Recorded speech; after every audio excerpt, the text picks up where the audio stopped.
दोस्तों, ये कहानी पूरी तरह से काल्पनिक है। दोस्तों, आप देख रहे हैं ब्लूम टीवी 2। मैं कचहरी के बाहर एक छोटा सा ठेला लगाता था। लोग मुझे पागल कहते थे क्योंकि मैं रोज एक गरीब वकील को मुफ्त में फल खिला देता था। सब कहते थे बूढ़ा अपने ही नुकसान का काम करता है। लेकिन मुझे क्या पता था, वही वकील एक दिन मेरे बेटे की जिंदगी और मौत का फैसला करेगा। ये कहानी है कर्म, इंसानियत और समय के न्याय की अंत तक। जरूर देखिए। मैं कचहरी के बाहर सब्जी का ठेला लगाता था। मेरा नाम हरिदत्त था। उम्र जब 60 के पार पहुंची तब लोगों ने मुझे बूढ़ा हरिदत्त कहना शुरू कर दिया। लेकिन सच कहूं तो उम्र से ज़्यादा मेरी हालत बूढ़ी थी। झुकी हुई कमर, हाथों में उभरी नसें, आंखों में जमा हुआ एक अनकहा डर और चेहरे पर वह स्थायी थकान जो बरसों की गरीबी से पैदा होती है। मेरी जिंदगी बहुत छोटी सी दुनिया में सिमटी थी। सुबह 4 बजे उठना, पास के कुएं से पानी भरना, ठेले पर सब्जियां सजाना और सूरज निकलने से पहले कचहरी के बाहर अपनी जगह पकड़ लेना। वही जगह जहां वकील आते जाते थे, मुंशी चाय पीते थे, गवाह घबराए चेहरे लेकर खड़े रहते थे। और कुछ लोग ऐसे भी थे जिनकी किस्मत का फैसला भीतर बैठे जज के एक शब्द पर टिका होता था। उसी कचहरी के बाहर रोज एक नौजवान वकील आता था। उसका नाम था अद्वैत। अद्वैत शुक्ला। लंबा कद, सादा सा कुर्ता, आंखों में तेज और चेहरे पर एक अजीब सी शांति। वह उन वकीलों में से नहीं था जो गाड़ी से उतरते ही अकड़ दिखाते हैं। वह पैदल आता, मेरे ठेले के पास रुकता और मुस्कुराकर पूछता, काका, आज कौन सा फल अच्छा है। मैं अक्सर झिझक जाता क्योंकि मुझे साफ दिखता था वह बहुत अमीर नहीं था। उसके कपड़े सादे होते, जूते पुराने, लेकिन साफ और चेहरे पर वह घमंड बिल्कुल नहीं था जो कई बड़े वकीलों में होता है। पहले दिन उसने सेब मांगा। मैंने सेब तोलते हुए देखा। उसकी आंखें मेरी उंगलियों को देख रही थी जो काँप रही थी। उसने अचानक कहा, काका, रहने दीजिए, आज फल मेरी तरफ से। मैं चौंक गया।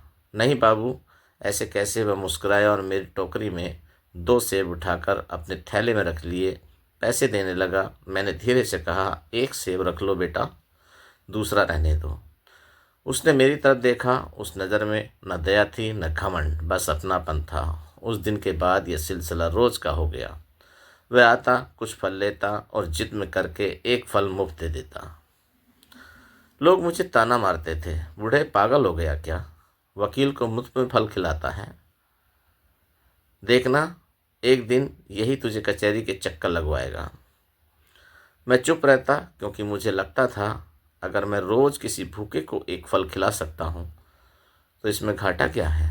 मगर लोग समझते नहीं। कुछ महीनों बाद वह वकील अचानक आना बंद हो गया। पहले दिन मैंने सोचा शायद किसी केस में बाहर गया होगा। दूसरे दिन शायद बीमार होगा। तीसरे दिन मेरे दिल में अजीब सी बेचैनी होने लगी। फिर हफ्ते बीते, महीने बीते, वह नहीं आया। लोगों ने बातें बनानी शुरू कर दी। किसी ने कहा, सुना है किसी बड़े केस में फंस गया। किसी ने कहा भ्रष्टाचार में पकड़ा गया। किसी ने कहा भाग गया शहर छोड़कर। मैं हर दिन उसी जगह खड़ा रहता, ठेले पर फल सजाता और बेवजह उसी रास्ते की तरफ देखता रहता जहाँ से वह आता था। फिर एक दिन वह खबर आई जिसने मेरी ज़िंदगी की नींव हिला दी। मेरे बेटे राघव पर हत्या का आरोप लगा। राघव मेरा इकलौता बेटा था, मेहनती, सीधा साधा, लेकिन किस्मत से कमज़ोर था। वह एक फैक्ट्री में काम करता था। उसी फैक्ट्री के मालिक का एक साझेदार मारा गया था और बिना किसी ठोस सबूत के पुलिस ने राघव को पकड़ लिया। मैं भागता हुआ थाने पहुंचा। मेरे बेटे की आंखों में डर था, लेकिन मैं बार बार यही कह रहा था, बाबा, मैंने कुछ नहीं किया। मगर कानून की दुनिया बहुत बेरहम होती है। गवाह झूठे थे, सबूत गढ़े गए थे और मेरे पास इतना पैसा नहीं था कि किसी बड़े वकील को खड़ा कर सकूं। मुकदमा चला और फैसला आया, फांसी। जिस दिन यह फैसला सुनाया गया मुझे लगा मेरी सांस वहीं रुक जाएगी। मेरे हाथ से ठेले की लकड़ी छूट गई। मेरी आंखों के सामने अंधेरा छा गया। लोग वही थे वही कचहरी, वही वकील, वही जज, लेकिन आज मैं वहाँ एक टूटा हुआ बाप बनकर खड़ा था। फैसले के बाद जज बदला गया। नया जज आने वाला था क्योंकि पुराने जज का तबादला हो गया था। मैं हर रोज़ जेल के बाहर बैठकर रोता।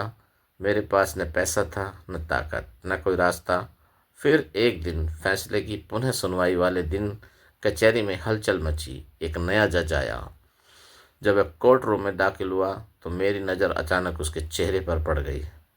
मेरे हाथ कांपने लगे, मेरी आंखें फैल गईं। वह वही था, वही नौजवान वकील अद्वैत शुक्ला। लेकिन आज वह वकील नहीं था, आज वह जज था। मेरे दिमाग में एक साथ कई साल घूम गए। वह मुस्कान, वह सादगी, वह ठेले पर खड़ा होकर फल पूछना। कोर्ट की कार्यवाही शुरू हुई। नए जज ने केस की फाइल उठाई।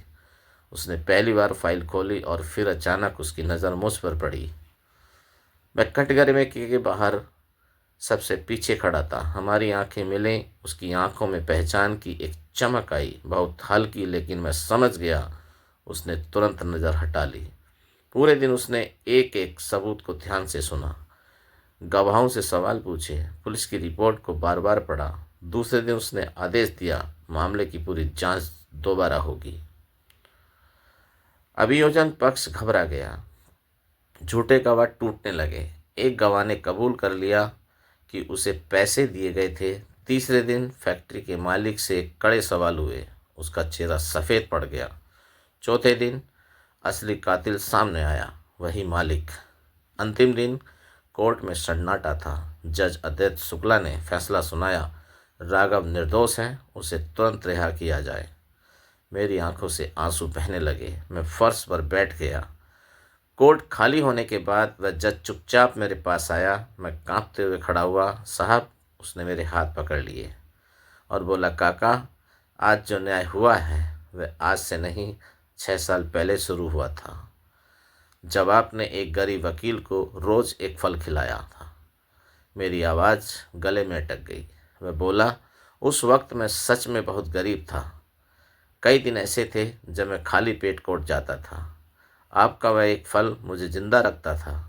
उसने मेरी आंखों में देखा। आज मैं जो हूँ उसमें आपका भी हिस्सा है। मैं फूट फूट कर रो पड़ा। उस दिन मैंने समझा, कोई भी भलाई कभी बेकार नहीं जाती।